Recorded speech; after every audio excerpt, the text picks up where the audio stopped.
man, do I look terrible. I saw an early version of you on there. They're Yeah, on there. they're up there. I'm Yeah. leaving them up there because I want people to see. And there's about a year between those two, maybe even 2 years. It didn't look like you. Didn't look like me. No, I wasn't moving the way I move now. I didn't have the same understanding.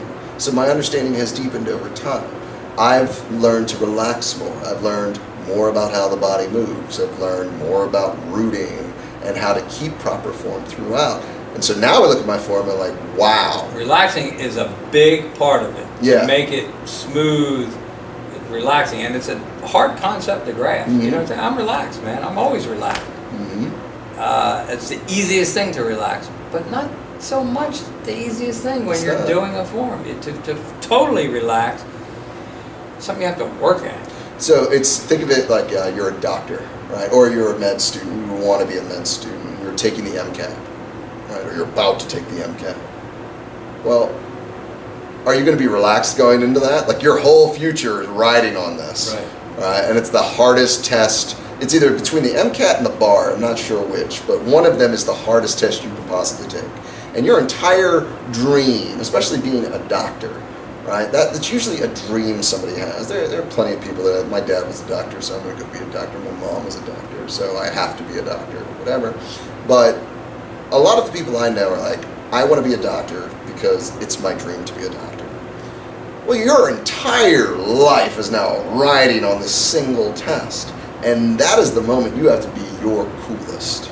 You have to really relax. So you do need to relax. If you're you're gonna get a blockage. But that's the difference between people that test well and people that don't. I think. I think there are some learning disabilities that are in there as well. Some people just don't take the stuff off the page very well. I've always tested well, only because I never worry about the test. Like I just don't care. Don't worry. I care more about getting the homework in than I care about the test itself. Because if you've done the legwork, in my mind, if you've done the legwork, then the test is easy. But I have tripped. There's been plenty of times that hubris has seen me trip on a test, where I think I have it all together. And that's the other side of the spectrum, right? You can be completely not relaxed. You can be absolutely anxious and just a ball of tension going in, and that's not good because you're directing energy in places it doesn't need to be. You're talking about tests for Tai No, Chi just tests in general. Just taking your driver's license. But did you have to test to become an instructor? Yeah. There's things you Yeah, have there's to written test. tests, there's physical tests. But us as a student, there's no test. Like in No, Shotokan Karate, there's a test for the next belt. So you don't have to have that. The American Tai Chi and Qigong Association, at the beginning, really, it's just about verifying that you've put enough time to be a player and then a practitioner and so on and so forth. The higher you get, the crazier it gets, right? You have to start showing your mastery of different forms, your mastery of different weapons, your mastery of different philosophies. So there are tests. Someone is going to watch. It's not going to be someone. It's going to be a lot of people. You're going to be certified to go to the next.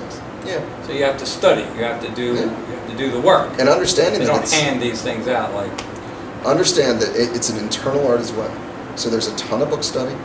There's a ton of meditation that's involved. Reading the Tao Te Ching, understanding how its philosophies apply to Tai Chi.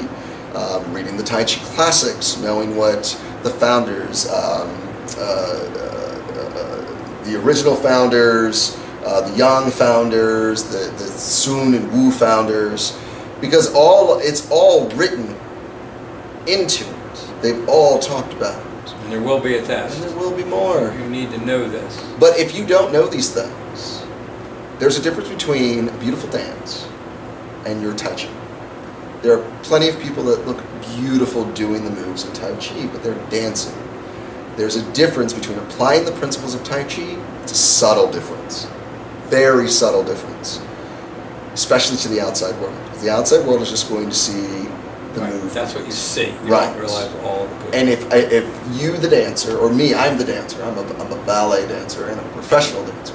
So I watch you move, and I instantly know what you're doing, and I can mimic it. It's going to flow. It's going to work. It's going to look beautiful. But to the player, you, the player, are going to notice that there's certain things that aren't happening. right? Or there's these extra things that are happening that don't need to happen or shouldn't be happening. And that's the difference between applying your principles and just floating about. Now, it's fine to float about, especially in the beginning. Float about and have fun. Look beautiful and be proud. No judgment on that. But as you get further along, you really do have to sink into the principles themselves. Well, if you didn't know these things, you couldn't answer my questions. And so You're far, right. you have an answer to all the questions. That's you right. have. So you have done your homework. I do a lot. Yeah. There's a lot of book study. But in order for me to really get it, I got to read these books. Well, right now, at your level, I would say mastering what you know, getting really good at what you know, is the first part. It really is. Because if you do that... The forms. Correct. The movements. Correct. Because right. if you can master perfect. the 8, you can master the 24, you can master the 108. It's like I said in class, if you can master the Tai Chi walk, you have mastered major principles in Tai Chi. Principles are in that walk. The patience, the introspection, the balance, being able to stand on one foot without standing on one foot, the shifting of the root, maintaining your alignment. When one part of the body moves at all, the entire body moves. Moving from the dantian into the root and out. The arms are just the expression. We don't even need the arms yet. Because the arms are just an expression at the end of the day. So, from that perspective, mastering it at its foundation,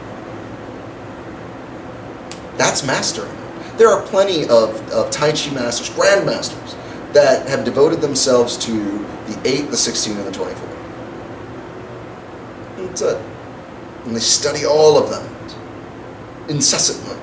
And they probably sometimes know more about the principles than the masters of the 108. Now, far be it for me to say that and admit that, right? But I have met teachers that focus on this smaller form. They're also into the Chinese medicines and Qigong and all that, but they live it. They live the lifestyle. They're reading the Tao Te Ching every day. They're reading the I Ching once a week. They're reading the Tai Chi classics, through and through and through, and they just know it. Over and over again? Absolutely. They read it, and they own the knowledge. They own it. You had to do that to a certain extent. Oh, yeah. Yeah. You wouldn't be here if you didn't. No. So I see you have that knowledge. But that was the thing that opened up the world to me. In the beginning, it was just taking a class. When I understood the internal wasn't just some strange mystical place a couple of inches below the navel, but it was the whole body, understanding in the mind what the body has to do and syncing it all together as one, then Tai Chi took on a whole new shape and form. Was that an aha moment, or that was like a gradual? When I first read the Tao Te Ching, and at first it seemed whatever, like it didn't seem to make any sense. And then I got to, and it's still my favorite chapter today, it's chapter 11. And it says you build a wheel, but it's the empty space at the axle that turns it. You carve a vase, but it's the empty space within that you use. You build a house, but it's the empty space within the house that you live in. We work with being, but non-being is what we use. Thank you for joining us for that clip of our weekly podcast. If you want to get more bonage footage or join us for the entire podcast, head on over to Patreon, where our Eagle, Tiger, and Dragon subscribers get access to not only what we cast and talk about, but advanced lessons in your forms, in your Tai Chi, and in your life.